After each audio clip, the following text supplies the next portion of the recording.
Welcome, everyone, to the third Thursday meetup of the West Orlando WordPress Meetup Group. I'm Rob Watson, a co-organizer and host. West Orlando WordPress is an official WordPress meetup group and is affiliated with the main WordPress Orlando and WordCamp US meetup groups. When your business is successful, you begin to move out of small and medium business arenas, and your hard work enters the enterprise level. Topher DeRosia will walk us through the ups and downs of going enterprise and what will change. Topher DeRosia is the senior WordPress architect at Camber Creative. He brings more than 25 years of experience as a web developer, over a decade of which has been spent building out WordPress sites. In addition, Topher curates HeroPress.com. Fun fact, Topher is responsible for making the official International Space Station Windows 95 desktop theme. He currently lives in Grand Rapids, Michigan with his wife Kate and two daughters, Emma and Sophia. You can find Topher on Twitter at Topher1Kenobi, talking about e-commerce, web development, general technology, and culture. He's also a regular on the Make WordPress and Post Status Slack channels. At this point, I'd like to invite everyone to mute their microphones for the presentation. Topher, thank you for being our presenter this evening. The time is now yours. Excellent. Thank you very much. Taking your business to the next level. How to handle unexpected excuse me. How to handle unexpected growth. I had originally envisioned this to be moving to enterprise, which is very vaguely defined. But it occurred to me that it's not just about getting super big. It's simply about getting bigger than you are right now. Moving from 1 employee to 10 can feel just as daunting as moving from 100 to 1,000 or 1,000 to 10,000. So we're going to talk about just quick, unexpected growth, some tips that you can take to stay alive. As mentioned, my name's Topher DeRosia. I'm actually a business development manager now at Camber Creative. Expanding outside of WordPress just a little bit and enjoying it very much. You can email me at topher@cmbr.co, and at Topher1Kenobi works pretty much everywhere. It's Twitter, Instagram, Facebook, LinkedIn, all the socials. Got the same name everywhere. So feel free to contact me with questions about anything you want, really. So we're going to talk about how to scale up. We're going to look at 4 elements tonight. Systems and processes, automation, investment, and measurement. Let's take a look. You know what? I'm gonna show you a quick video, and I have to switch presentations in order for that to work. 3, 2, 1. We are officially open for business. Okay.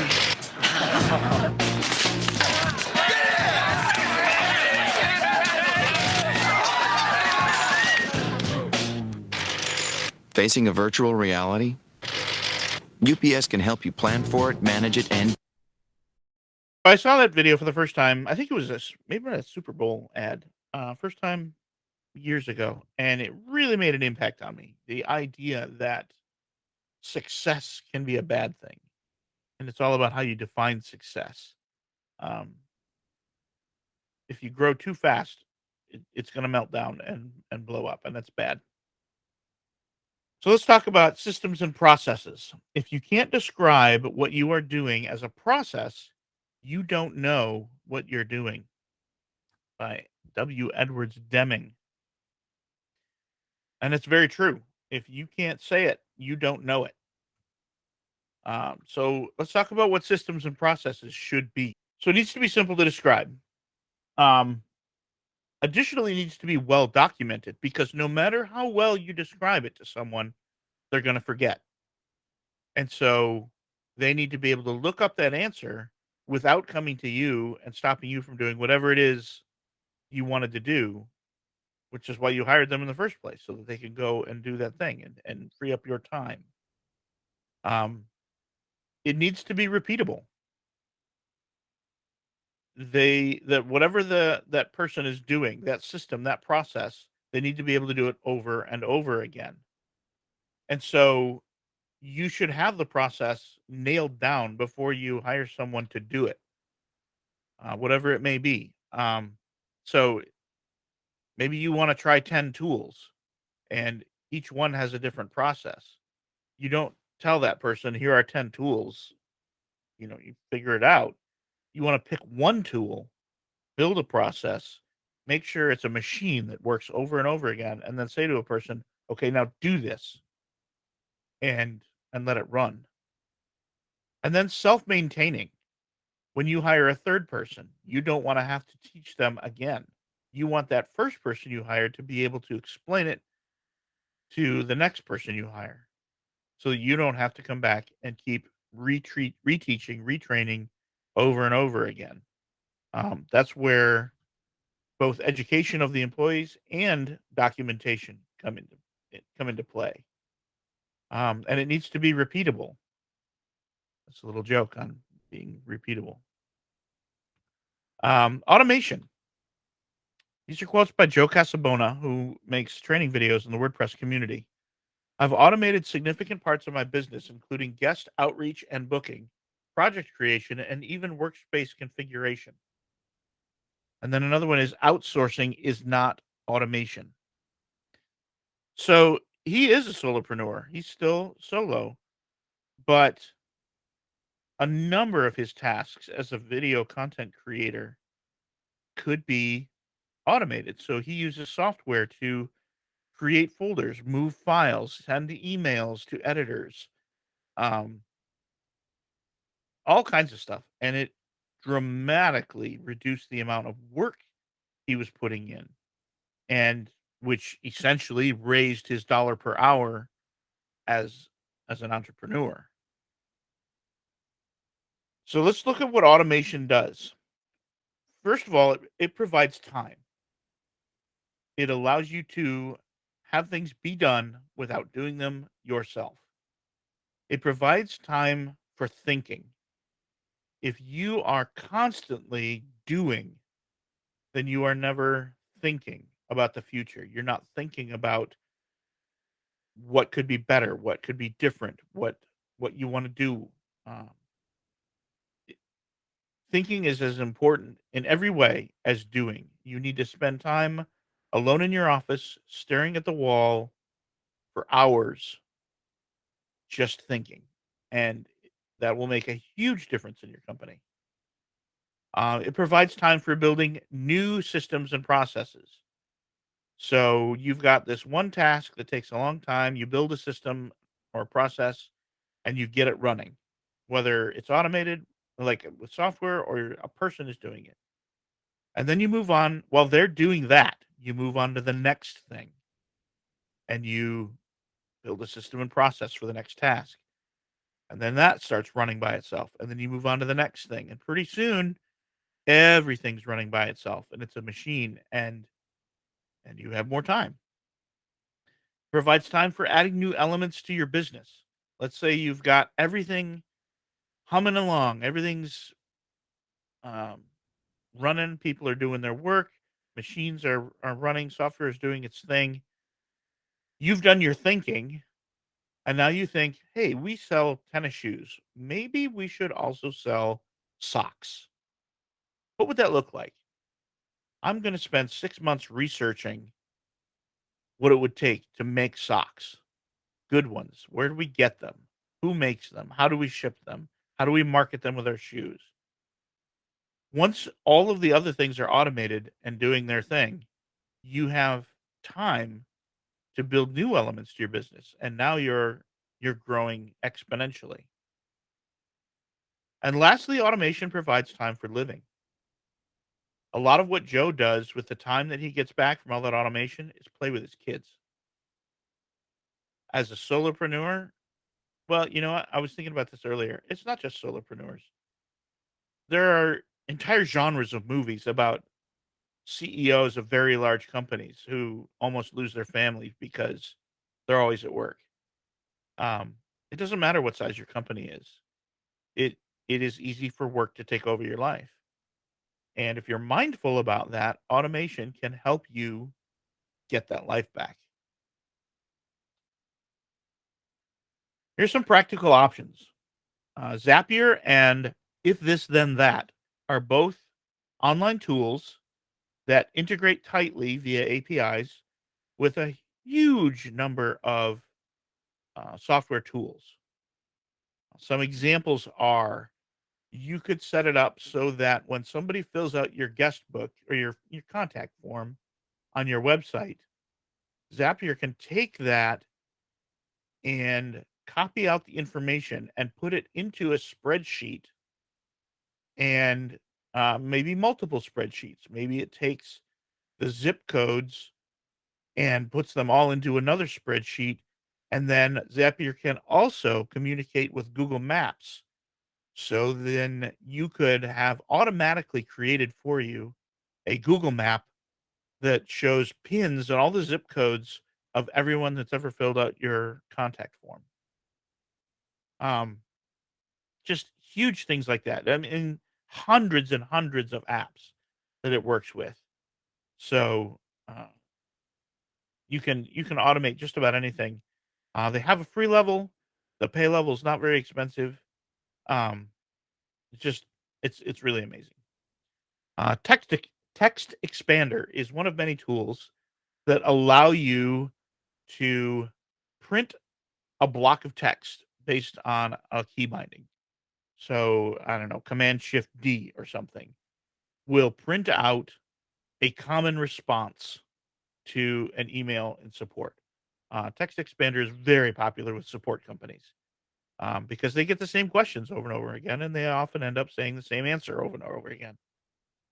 Text Expander allows you to set up any number of pre-built blocks of text, paragraphs, emails, um, anything. And you just hit a couple of keys and bam, it's there.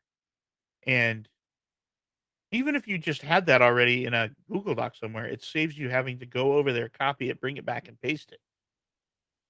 It can save a ton of time. Hazel and Keyboard Maestro are both desktop automation tools. They do things like create folders, move files, um, just all kinds of stuff. You can set up environments. So, if like me, you are a video content creator, you hit a key binding, and it automatically opens your recording software, switches your audio devices to your headset and your cool microphone instead of your cheap microphone, and pre-configures all the settings for recording all at once. So you're ready to record, you sit down, you hit this key binding, and boom, everything's set up. It's just minutes, but minutes are minutes, and the fewer of them you're spending in front of your computer, the more of them you're spending with your kids. So these are just a few tools. There are many more out there. And I actually lifted a lot of this information from several blog posts that Joe did. Um, they were more about making his life better than growing a company, but they're 100% applicable. So I recommend checking out Joe Casabona's blog. Investment. Don't be afraid to invest back into your company. I couldn't find a good quote for this, so I made one up and attributed it to myself. Um, Often when business owners hear investment, they think taking money from an investor. And that is not what I'm talking about. I'm talking about spending good quality time and money on your own company. There's an old saying that it's expensive to be poor. And I adapted it a little bit to say it's expensive to be cheap. Buy high quality when you can because in the long run, you will save more money. If you try to squeak by day to day, you're not going to come out on top year to year. A good example is when you're buying a WordPress plugin. There's the free model, which gets you nothing. There's the cheap model, which gets you security updates. And then there's the most expensive model, which gets you on demand support. On demand support is going to save you hours and hours digging through forums looking for answers. Just pay the money, ask the question, get the answer, and move on. And the next one is just as important. Hire high quality. If you're going to have something built, pay the extra money for someone who is known, someone who has demonstrated skill. Um, I I don't recommend going to places like Fiverr and there's another one. I can't remember. But the people there charge very low. And what's interesting is there are people there who are very good, who are excellent, but those people are also listed on places that are more expensive. And that's one of the ways you know that they're good. A great example of this is Codable. Codable is an agency for freelancers. So they don't operate as an agency. You don't hire Codable. You hire a freelancer through Codable, and it's a lot more expensive. And the people you hire there are vetted and very high quality. All of them. You don't get low quality at Codable. It's worth the money. Once you start getting up into enterprise, I've worked at 3 enterprise VIP level WordPress agencies. Camber, where I work now, is one. Um, we don't really look at contracts for less than $50,000, and we're really looking for 200,000 a year ongoing. And it sounds breathtaking to a solopreneur, but when you start getting into a bigger company, it is 100% worth the money. You get an entire team of experts. You get the SEO expert and the graphics expert and the code expert. You get 5 of them. And it's amazing what gets done. I've been both. I've been freelance and I've worked for enterprise companies. And it's a completely different environment. And they're both appropriate. Maybe you're a solopreneur and you need to hire that freelancer. Maybe you have 400 employees and you need to build something amazing. Which brings me to the next thing. Build custom when you need to. There's an old saying in WordPress, there's a plugin for everything. But a new saying I'm going to make up is that rarely do you find a plugin that's perfect. That is exactly what you need and no more. There will come a time when you need something done and either the plugin you're using is not up to snuff or does too much and you just need to get it done. Then you go to that quality agency and you say, "This is what I need." And they say, "Okay, we're going to build it custom and it's going to do exactly what you need and nothing more. And this is how much it's going to cost." And you're going to catch your breath a little bit, but that's okay. When it's time, it's time. And you should not be afraid to build custom. Um, the day will come when you need to integrate one of one of your systems with 2 other of your systems, and one of them is WordPress, and the other 2 are not at all. And there won't be a plugin for that. And that's when it's time. You hire an agency, and they're amazing, and they get it done, and it's worth it. Measurement. If you can't measure it, you can't manage it. I've known this quote for years. I looked it up to find out who said it, and I learned that it's always attributed to Peter Drucker, and he did not say it. I don't even know who Peter Drucker is, but there are a lot of posts about how he didn't say it. Nobody really knows who said this, but it's true. If you can't measure it, you can't manage it. It's just out of control, and it doesn't matter. My quote is, if you aren't measuring it, how will you know when you've succeeded? Gut feeling doesn't count. If you're set out to do a task, it needs to have a metric by which success is measured.